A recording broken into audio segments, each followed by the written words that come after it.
मध्य प्रदेशमधील एका गावामध्ये एक त्रस्त पत्नी कंटाळून माहेरी गेली, पण तिच्या माहेरी जाण्याने गावात पाणी आलं कसं बघूयात आमचा खास रिपोर्ट। मध्य प्रदेशातल्या दिंडोर इथले जितेंद्र सोनी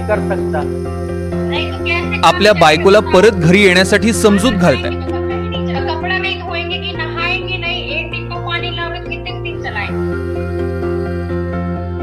आता तुम्ही म्हणाल, पण जितेंद्र यांची बायको त्यांना सोडून गेली तरी का? तर ऐका, नहीं आएंगे, पानी नहीं है तो हम क्या करने आएंगे भाई? बिना पानी का कोई काम नहीं होता।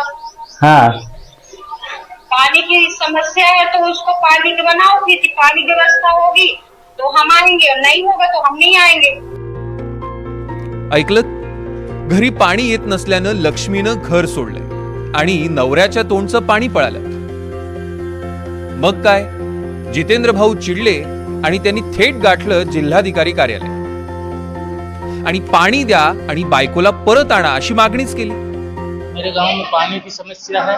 समस्या के चलते मेरी बीवी मेरे को छोड़ के चली गई। उसकी जानकारी मैंने जन सुनवाई में कलेक्टर महोदय को दिया है। अब देखते हैं इसमें क्या कार्रवाई करती। क्या बोला मैडम ने? क्या बोला मैडम ने पीएचई विभाग को लिखा है कि पानी की व्यवस्था कराई जाए वहाँ। जिल्हा प्रशासन या अजब मागणीनं हबकलं आणि थेट कामाला लागलं। तो यहाँ पे गर्मियों में जो हमारे पुराने ट्यूबवेल से पानी कम हो जाता है तो लोगों को नल जल योजना से पानी पर्याप्त मात्रा में नहीं मिल पाता है। तो लोगों की ये मांग थी कि जो हमारी देवरा में टंकी बनी उससे हमको कनेक्शन दिया जाए।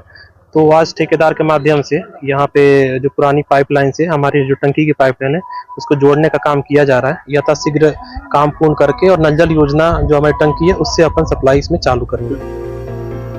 पंचायत फक्त जितेंद्र यांची झाली नाही, तर गावात असे अनेक जितेंद्र आहेत ज्यांच्या बायका त्यांना पाण्यापायी सोडण्याच्या तयारीत आहेत। पानी का समाधान चाहिए। 3-4 साल से यही धंधा है और हमारे बहू बेटे सब जा रहे हैं। हम क्या करें? हम सियान आदमी एक लोटा पानी नहीं ला सकते। और नदी कुआं तालाब सब आके देख लीजिए। समस्या भैया पानी की 8 दिन नल नहीं आए हमारे घर में, और हम सियाने आदमी कहाँ जाए पानी लेने? हमारा लड़का भी नहीं ला सके पानी। गाँव में योजना तो है तो नहीं आवे नल तो क्या करी? कोई योजना हो कछु हो, हमारे घर तो नहीं आए पानी ने नल आए हमारे। टॉयलेट एक प्रेमकथामध्ये शौचालयासाठी बायकोनं घर सोडलं।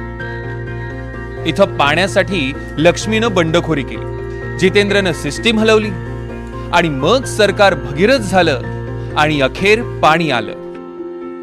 Bureau report, NDTV Marathi.